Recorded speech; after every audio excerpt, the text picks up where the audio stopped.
Bonjour à tous et bienvenue sur Crypto Flash, la chaîne de l'actualité crypto. Aujourd'hui nous allons parler de Coinbase qui voudrait racheter FTX, je vais aussi vous parler de Base et d'un airdrop qui pourrait arriver finalement. On va aussi parler de l'USDT, d'un engagement qui n'a pas été tenu, je vais vous parler de Tether, on va parler d'Aztec et de plein d'autres sujets. Tous les jours je vous fais la synthèse des meilleures actualités crypto du jour, n'hésitez pas à vous abonner, à activer la cloche tout de suite. Le cours des crypto-monnaies légère, hausse générale aujourd'hui, 26 600 pour le Bitcoin, Ether plus 1%, 1600 $ quasiment, et le marché fait une hausse de 0,6%. Et je voulais tout de suite commencer sur la partie exchange. Alors on a cette information qui nous vient de Fortune, qui nous dit en fait que Coinbase a essayé d'acheter FTX Europe, surtout pour développer son business à l'étranger de produits dérivés, on va dire, quelque chose qu'ils ne font pas vraiment, d'ailleurs ils sont même pas vraiment installés en Europe pour l'instant.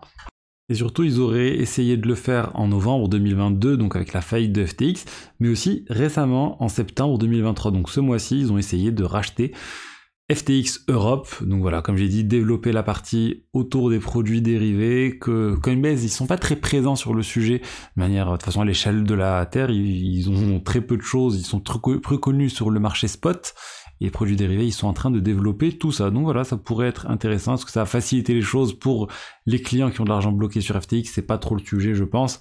Ça c'est en train d'être traité actuellement par les liquidateurs FTX. D'ailleurs n'oubliez pas, ceux qui ont des demandes, il y a des deadlines là qui sont en train de tomber si vous aviez de l'argent sur FTX. Et d'ailleurs pour parler de FTX et de ces millions qui sont toujours bloqués, là en fait on a FTX qui vient de porter plainte contre plusieurs anciens employés d'une filiale de FTX à Hong Kong, et en fait ils sont en train de leur réclamer 157 millions de $. Pourquoi ? Parce que ces anciens employés plutôt, auraient réussi à retirer cette somme dans les 90 jours avant la faillite de FTX, et ils auraient utilisé leur connexion chez FTX pour accélérer les retraits, alors que tout le monde essayait de retirer d'un coup et que les retraits étaient quasiment bloqués. Eux ils ont réussi à retirer cette somme assez incroyable. Pourquoi je vous en parle ? Parce qu'en fait ça met en avant une loi, en fait, une règle aux États-Unis, qui est quand il y a une faillite d'une plateforme ou d'une société, et qu'il y a des retraits qui ont été faits ou des paiements qui ont été faits dans les 90 jours avant la faillite de la société, ces paiements peuvent être exigés par la société qui est en faillite dans le cadre de son plan de faillite. Donc là, c'est des gros montants, ils sont allés chercher les gros montants, mais potentiellement, ils pourraient aller chercher des montants plus petits. Si vous avez retiré... En fait, la triste nouvelle, c'est que si vous avez retiré de l'argent dans les 90 jours avant la faillite de FTX, potentiellement, on peut venir vous les réclamer un jour. Donc attention, ça peut se faire maintenant, ça peut se faire plus tard, peut-être que ça va jamais se faire, mais il y a un risque. Donc voilà, à vous de voir les 90 jours avant le novembre 2022 ou 2021, je sais même plus tellement c'était loin cette histoire. Enfin bref, ça pourrait arriver, et là c'est arrivé pour des gros montants, peut-être que ça le sera pour des montants plus faibles plus tard. C'est pas des personnes qui avaient de l'argent bloqué, encore une fois, c'est des personnes qui avaient réussi à retirer leur argent de FTX. Alors, on va parler maintenant de Base, la blockchain de Coinbase. Là, on a fait un petit zoom sur les exchanges. Mais pourquoi je vous en parle ? Parce que Base, depuis le lancement, ils ont dit nous, on ne compte pas vraiment lancer de token pour l'instant. Enfin, ils disent actuellement, nous ne comptons pas lancer de token sur Base. C'est ça la déclaration officielle de Coinbase jusqu'à maintenant. Donc, pour pas inciter les gens à venir réaliser de multiples transactions un peu fictives, ou juste pour faire monter artificiellement le nombre de transactions sur Base, ils ont voulu peut-être se passer de ces airdrop farmers. Ces gens qui sont en train d'essayer d'obtenir le plus de transactions pour pouvoir obtenir un airdrop un jour, ce cadeau, ces tokens qui sont donnés gratuitement aux utilisateurs d'un projet.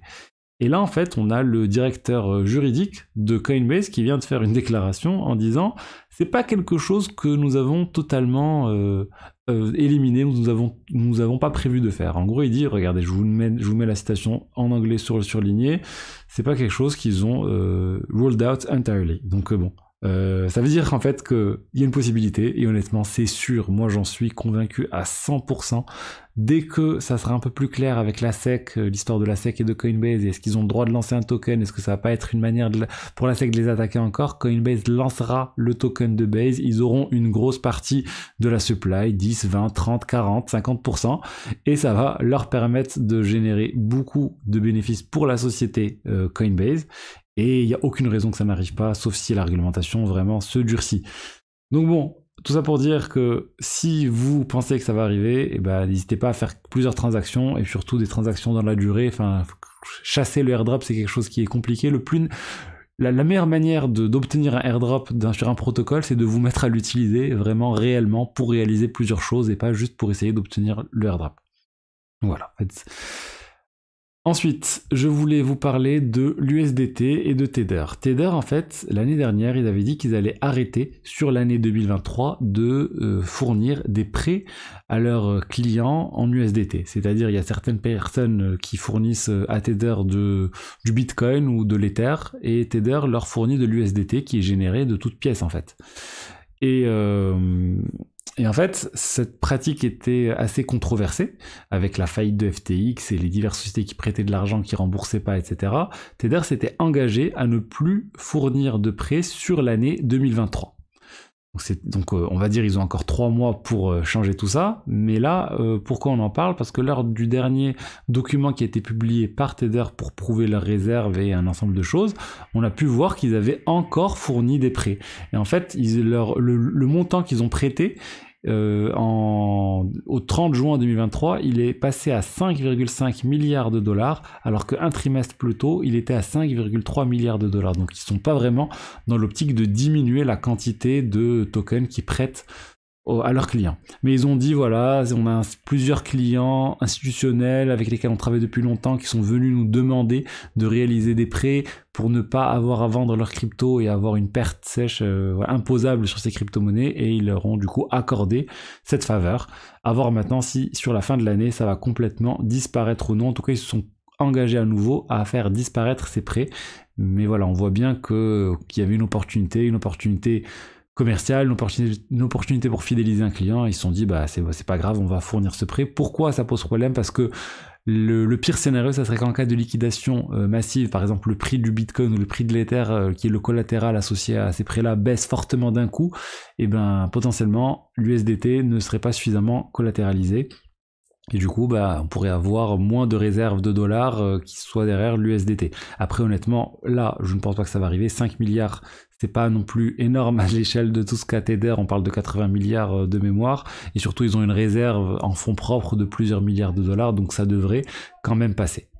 Ensuite, on a cette analyse de JP Morgan qui vient d'être publiée, que j'ai trouvée assez étonnante. Cette analyse, qu'est-ce qu'elle cite? Elle cite que suite à la mise à jour Shanghai, vous savez, la mise à jour qui a été réalisée dernièrement sur le réseau Ethereum, qui a enfin permis de réaliser les retraits de tous les Ethers qui sont stakés, et bien suite à cette mise à jour Shanghai, qui a eu lieu en avril, et bien on a JP Morgan qui dit, ben nous, on n'a pas constaté d'amélioration de l'activité suite à cette mise à jour, la quantité de transactions a baissé, le nombre d'utilisateurs a baissé, la total value locked a baissé, bref, tout a baissé sur Ethereum sur cette mise à jour, donc ils ont dit en gros, bah ça n'a pas eu l'effet escompté. Mais au final, il faut se rappeler que la mise à jour Shanghai, son but, c'était pas du tout de faire ça. Son but, c'était juste de faciliter les retraits des Ethers stakés et d'encourager et de donner confiance aux personnes dans le staking d'Ethereum. Et d'ailleurs, ça a eu vraiment, c'était un franc succès parce que depuis, le staking a fortement augmenté. D'ailleurs, ils le disent, le staking a augmenté de 50% depuis la mise à jour Shanghai. Donc vraiment, très très gros succès. Jusqu'à ce que les développeurs, au final, doivent essayer de ralentir actuellement le staking parce que ça commence à aller trop vite. Et ils ont peur qu'il y ait des conséquences inattendues liées à ce staking. D'ailleurs, en parlant des développeurs Ethereum, il y a une discussion en cours sur les développeurs Ethereum sur la prochaine mise à jour d'Enkun qui pourrait être retardée, ou plutôt arriver après le début d'année 2024. On va dire l'objectif c'était de le faire avant la fin d'année 2023. Mais là, ils sont en train de dire, on n'a toujours pas de cette mise à jour qui a été déployée sur les réseaux de tests principaux d'Ethereum. Et si c'est pas fait avant DevConnect, une grande conférence de développeurs Ethereum qui aura lieu en novembre, eh ben, on n'aura pas le temps de faire ça sur la fin d'année. Et du coup, il faudra retarder à début d'année 2024. Donc, c'est juste pour donner de la visibilité sur cette mise à jour. Quand est-ce que ça va arriver? EIP 4844, très attendu pour faire baisser drastiquement les frais sur le réseau Ethereum, ou plutôt sur les solutions de niveau 2 sur le réseau qui sont associées au réseau Ethereum. Et d'ailleurs, ils vont aussi mettre dans cette mise à jour, ils devraient mettre dans cette mise à jour la fonctionnalité de ralentissement du staking pour maîtriser le taux de staking qui est en train d'augmenter exponentiellement sur le réseau Ethereum. Donc voilà ce que j'avais à vous dire aujourd'hui sur les diverses actualités crypto du jour. J'avais un sujet sur Aztec, est-ce que je vous en parle aujourd'hui? Je pense qu'on le laissera pour demain. Bon, on parlera plus en détail d'Aztec et de ce qu'ils sont en train de nous préparer. C'est très intéressant. Voilà ce que j'avais à vous dire et je vous dis à demain pour la suite. Au revoir.